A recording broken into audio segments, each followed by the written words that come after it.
বান্দরবান জেলা শহরের মধ্যমপাড়া এলাকা থেকে গ্রেপ্তার করা হয়েছে আলোচিত চোরচক্রের মূল হোতা মং হাইসিং মারমাকে। সোমবার সকালে বান্দরবান সদর থানার পুলিশ তাকে আটক করতে সক্ষম হয়। আমাদের ওসি সহ আরো অফিসার ছিল, সেই টিম সেখানে অভিযান পরিচালনা করে আসামিকে শনাক্ত করে এবং আসামিকে গ্রেপ্তার করে।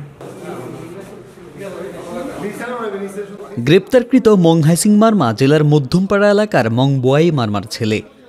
অভিযানে উদ্ধার করা হয়েছে 2টি স্বর্ণের বালা, 3টি স্বর্ণের চেইন, 7টি স্বর্ণের আংটি, কানের দুলসহ চুরি হয়ে যাওয়া বিভিন্ন মালামাল।